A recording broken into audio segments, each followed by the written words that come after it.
Earlier today, as I was driving through rush hour traffic into downtown Seattle to meet a new client up from California who's buying an investment condo for his daughter to live in while she's at the UW and then rent out later, I was so excited. I put on my pearls, I did lipstick, I was driving in, and I got a call. Ring, ring, Emily, I can't make it. What had happened? There had been a cancer diagnosis.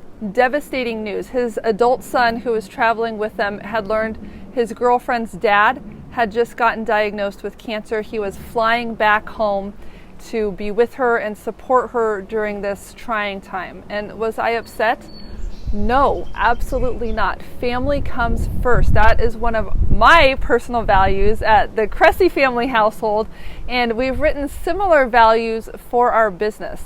HomeProAssociates.com I'm a real estate broker with HomeSmart Real Estate in Seattle, and I think it's really important to think about who you are and who you want to project yourself as in the world. So that's why we have developed our own mission statement and core values to guide us, especially when the going gets tough. It's all fun and easy breezy when you're showing a beautiful property on a beautiful day, but what happens when you're doing the contracts and the negotiations and things get tough, right? So my parents taught me to always do the right thing even when no one's looking, and that was another value that was espoused by the Air Force ROTC, which I participated in when I was at UNC. Go Tar Heels, right? So that's very important to have that integrity even and especially during hard times. Another thing that I've really given a lot of thought to is how I treat others.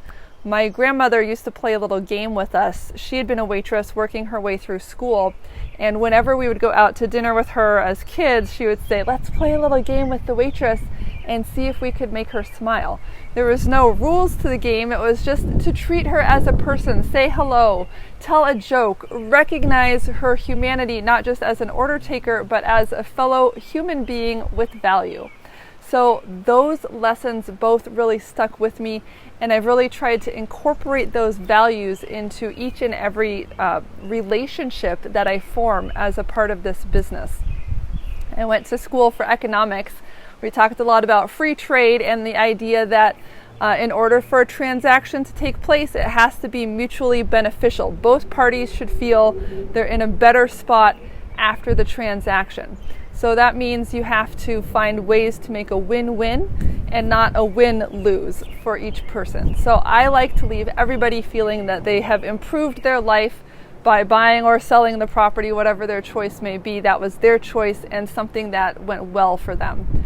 I'm much more than just focused on the transaction. I want to have relationships for life. That's why my clients invite me out to dinner and invite me out to brunch. I'm like, I should be paying. It's like a business expense for me, but they're like, no, come to our house, see what we've done. We've remodeled all of these things, right? So that's really very meaningful for me, and I think it's a good reflection of the energy and relationships and the types of experiences that I want my clients to have. So that's why I put all these values in our mission statement up on the website. I'd love for you to take a look at them if you're thinking about working with us, or maybe you have your own business and you just need to look at some values. But for me, our vibe attracts our tribe. You know, people who have the same values as I do are the types of people that I want to work with. And I hope that that's you. Thank you so much for watching this. And if there's ever anything I can do, even if it's just to refer a business or give you some information, I would love to build a relationship with you. Thank you so much for watching, and I'll see you soon.